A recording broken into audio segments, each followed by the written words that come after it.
Hi welcome to my channel. Telangana రాష్ట్రంలో ration కార్డుల కోసం వెయిట్ చేస్తున్న ప్రజలకు వచ్చేసి గుడ్ న్యూస్ అండి. హైదరాబాద్లో రేషన్ కార్డుల లెక్క అయితే తేలింది. ఈ నెలలో కొత్త రేషన్ కార్డులు లేనట్టే హైదరాబాద్ వారికి. పూర్తి వివరాలు తెలుసుకుందాం. ప్లీజ్ అండి, వీడియో చూసిన వాళ్ళు తప్పకుండా వీడియో లైక్ చేయండి, ఛానల్ని తప్పకుండా సబ్స్క్రైబ్ చేసుకోండి. ఇప్పుడు ఈ డేటా వచ్చేసి బంజారా హిల్స్కి సంబంధించింది. రేషన్ కార్డుల లబ్ధిదారుల గుర్తింపు పూర్తయింది. రేషనింగ్ ఖైరతాబాద్ సర్కిల్ 7 పరిధిలోని బంజారా హిల్స్, వెంకటేశ్వర కాలనీ, సోమాజిగూడ, ఖైరతాబాద్, యూసఫ్గూడ, రహమత్ నగర్, బోరబండ, ఎర్రగడ్డ, వెంగళరావు నగర్, అమీర్పేట, సనత్ నగర్ డివిజన్ల పరిధిలో డివిజన్ల వారీగా లబ్ధిదారుల జాబితాను రూపొందించారు. ఇక్కడ మెన్షన్ చేసిన వారికి ఆల్రెడీ రేషన్ కార్డుల పరిశీలన అయితే కంప్లీట్ అయిపోయింది. జాబితా కూడా రెడీ చేశారు. ఇప్పటికే కొత్త రేషన్ కార్డులు మంజూరైన వారి పేర్లు ఆన్లైన్లో నమోదయ్యాయి. ఒకసారి మీరు ఆన్లైన్లో చెక్ చేసుకోండి.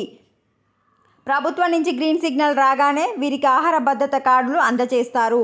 ఆన్లైన్లో పేర్లు వచ్చిన వారికి త్వరలో, అంటే మ్యాక్సిమం ఎమ్మెల్సీ ఎలక్షన్స్ అయిపోయినాక మీకు కొత్త కార్డులు అయితే ఇవ్వడం జరుగుతుంది. గత నెల 26న రిపబ్లిక్ డే రోజున డివిజన్కు కొన్ని చొప్పున గుర్తించిన వారికి మొదటి దశలో కార్డులు పంపిణీ చేయాలని నిర్ణయించారు. హైదరాబాద్లో మాత్రం ఈ ప్రక్రియ ఇంకా ప్రారంభం కాకపోవడంతో కొత్త రేషన్ కార్డులు పొందిన లబ్ధిదారులు ఈ నెల రేషన్ తీసుకోవడానికి అర్హత సాధించలేకపోయారు. సో ఇక్కడ చూడండి, ఫర్ ఎగ్జాంపుల్ ఖైరతాబాద్ సర్కిల్ 7లో 6096 మంది కొత్త రేషన్ కార్డులు అప్లై చేసుకుంటే ఓన్లీ 2897 మంది రేషన్ కార్డులకు లబ్ధిదారులుగా ఎంపిక చేశారు. సర్వే చేసిన వారిలో 3199 మంది అనర్హులుగా తేలారు. కేవలం ఈ సర్కిల్లోనే 47.52% మాత్రమే రేషన్ కార్డుకు అర్హత సాధించారు. ఏ డివిజన్లో ఎన్ని కార్డులు అనేది ఇక్కడ డేటా ఇచ్చారు చూడండి.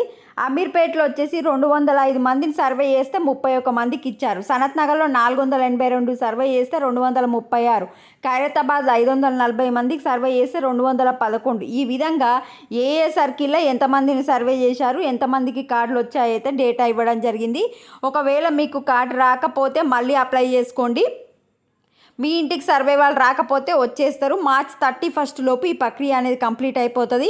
ఆన్లైన్లో లబ్ధిదారుల వివరాలు నమోదు చేసిరంట, ఒకసారి చెక్ చేసుకోండి. ఆన్లైన్లో గవర్నమెంట్ ఏ విధంగా చెక్ చేసుకోవాలని అప్డేట్ వస్తే మీకు నెక్స్ట్ వీడియోలో అప్డేట్ చేస్తాను. ప్రభుత్వం నుంచి అనుమతి వచ్చినాగానే మీకు కార్డుల పంపిణీ అయితే స్టార్ట్ అవుతుంది. ఈ నెలకైతే కొత్త వారికి రేషన్ లేనట్టే, ఎందుకంటే కార్డులు రాలేదు కాబట్టి రేషన్ కార్డు అనేది లేదు. మార్చ్ 1 వరకు మీకు రేషన్ కార్డు ఇస్తే మార్చిలో మీకు కొత్త రేషన్ వచ్చే అవకాశం ఉంటుంది. ఇది అప్డేట్. వీడియోని లైక్ చేయండి. Thanks for watching.